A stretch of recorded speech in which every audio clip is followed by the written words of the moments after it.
예, 안녕하세요. 드라이브 트루 62번째인가요? 네, 오래간만에 또 남겨봅니다. 비가 주적주적 내립니다. 날씨가 조금 더위가 조금 사그러든 것 같은데 또 이렇게 비가 내리네요. 예, 역시 비 오는 날엔 김태희를 기다리게 되죠. 네, 썩은 개그. 네. 예, 오늘 그냥 여러분들하고 나눠볼 내용은 좀 가벼운 얘기 오늘 좀 하고 싶어요. 영화, 진짜 오래간만에 영화를 봤습니다. 이 시국에 웬 영화냐라고 뭐라고 하시는 분도 있을 수 있어요. 철저하게 방역지침 잘 지키고 자유로운 그 주어진 상황 안에서 최대한 질서 있게 보고 왔습니다. 예, 어떤 영화를 봤냐? 모가디슈? 예, 모가디슈를 봤어요. 지금 영화가 되게 흥행하고 있는 것 같아요. 재밌어요. 일단 보세요. 꼭 상당히 재밌습니다. 이게 내용 자체를 다루고 있는 주제는 생각보다 무거운 주제인 건 맞아요. 왜냐면 그 배경이 이런 게 막 그 소말리아 막 내전 막 이런 배경이고 또 막 아무튼 되게 좀 무거운 주제 자체는 무거운데 상당히 재밌게 풀어냈어요. 근데 또 재밌는 제 흥미로운 거는 바로 이게 실화라는 사실 이 영화가 예, 뭐 스포일러 하고 싶진 않아요. 예, 아무튼 안 보신 분들은 꼭 보세요. 제가 뭐 스포일러 하려고 하는 건 아니고요. 한 가지 이 안에서 좀 제가 좀 흥미롭게 보는 주제가 하나 이 영화 안에 요소가 담겨 있어가지고 그 얘기를 좀 하고 싶어요. 모가디슈 안 보신 분들은 이 드라이브로 보지 마세요. 예, 간혹가다 또 스포일러 했다고 저한테 뭐라고 하실 수도 있으니까 비가 많이 오네요. 네. 자, 모가디슈가 소말리아 안에 이제 소말리아 수도가 모가디슈라는 도시예요. 모가디슈가 소말리아의 수도 이름이 모가디슈인데 배경이 이제 시대적 배경이 80년대 후반 또는 90년대 초 또 그때쯤인 것 같아요. 당시에는 우리 대한민국이 유엔에 이제 가입되어 있지 않았던 때죠.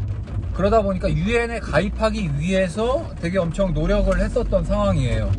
근데 당시에는 아프리카 국가들이 우리 한국이 유엔에 가입하기 위해서는 아프리카 국가들의 지지가 되게 중요했다고 해요. 그래서 당시에 소말리아에 우리 한국이 대사관을 세웁니다. 그래서 이제 대사관을 파견하고 대사관 관련 직원들을 파견해서 소말리아 그 대통령에게 이제 이 한국이 유엔에 가입할 수 있도록 되게 지지와 어떤 지지적인 어떤 입장을 피력해 달라는 어떤 그런 미션을 가지고 이제 소말리아에 있는 한국 대사관 직원들이 이제 열심히 이제 소말리아에서 이렇게 일을 하고 있었죠. 그런 배경 가운데 이제 소말리아 안에는 지금도 제가 알기로는 소말리아 내전 중에 있습니다. 예전에 과거에 제가 10년 전에 아프리카 케냐에 갔을 때도 소말리아에서 나온 난민들이 계셨어요. 그리고 소말리아에 있는 부족들이 케냐와 소말리아의 그 경계선 안에서 살고 계신 그 분들을 제가 만난 적도 있거든요. 아무튼 소말리아가 지금 극심한 내전 중에 지금 수십 년째 이뤄왔었는데 이 모가디슈의 배경이 당시에 이제 소말리아 안에 내전이 시작되는 그 시점을 배경으로 하고 있어요. 당시에 소말리아의 그 독재 정부에 맞서는 반정부 시위대죠. 반정부 세력과 정부의 세력이 부딪히면서 내전이 일어나게 되고 그 안에서 수많은 사상자들이 발생되었고 그리고 특히나 이제 대사관들 당시에 그 소말리아 정부를 지지한다고 이제 생각했었던 반정부 이 시위대들이 이제 그 소말리아에 있는 외국의 대사관들을 이제 침공을 하죠. 예, 대사관들을 찾아가서 이렇게 좀 어렵게 만들죠. 내전이 생기다 보니까 통신 수단도 끊어지고 다 끊어지는 상황에서 한국 대사관과 또 그 비슷한 한국이 이제 소말리아 이제 이제 대통령에게 UN 지지 청원을 받기 위해서 갔는데, 같은 이제 입장으로 북한도 소말리아에 이제 그렇게 이제 전략적으로 외교적인 어떤 상황들을 최선을 다해 외교적 상황을 이끌어 가고 있었던 게 이제 남과 북의 어떤 대치 상황이 소말리아 안에서도 일어나고 있었던 거예요. 자, 아무튼 뭐 더 이상 이제 영화 얘기를 하면은 이제 모가디슈가 재미가 없으실 것 같아서 더 이상 그만할게요. 대신에 이제 제가 어떤 걸 인사이트를 얻었냐, 소말리아라는 정말 머나먼 이 한반도에서 정말 저기 지구 반대편에 떨어지는 저 머나먼 나라 안에서 남과 북이 그 안에도 있었어요. 왜냐면 대사관에 이제 직원들이 남한 대사관, 북한 대사관이 공존해 있었거든요. 근데 그 소말리아 안에서 벌어진 내전 상황으로 인해서 결국에는 그 양측의 대사관에 있는 그 대사관 직원들과 대사관의 그 생명이 위협을 받게 되는 그런 절대절명의 순간에 결국에는 이념과 뭐 통일, 뭐 아니면은 뭐 체제들, 사상들 이런 것들이 다 부질없게 돼요. 결국에는 생존을 위해서 이제는 어쩔 수 없이 남과 북이 하나로 힘을 모아야 되는 상황이 벌어지게 되거든요. 그걸 보면서 제가 뭘 느꼈냐, 뭐 물론 이제 제가 북한 선교를 하고 있고 통일사역을 계속 해왔기 때문에 뭐 통일에 대한 주제와 이슈에 대해서 다룰 수 있겠지만, 그것보다는 제가 오늘 다루고 싶은 거는 결국 사람의 그 생존 앞에서는 그 어떤 정치 이념과 사상과 내가 그렇게 추구하고자 하는, 인간이 그렇게 평생을 붙들고 추구하고자 했었던 그 모든 것들이 다 부질없게 된다는 거예요. 아주 간단한 논리죠. 정말 당장 내가 오늘 죽게 생겼는데 이제까지 내가 열심을 다해서 최선을 다해서 내가 하고자 하는 일에서 뭐 열심히 돈을 벌고자 노력했었던 것들, 또한 건강하고자 했었던 그런 수많은 노력들, 당장 내가 오늘 시한부 말기 판정을 받았는데 그런 것들이 뭐가 더 이상 중요해지겠냐는 거죠. 왜냐?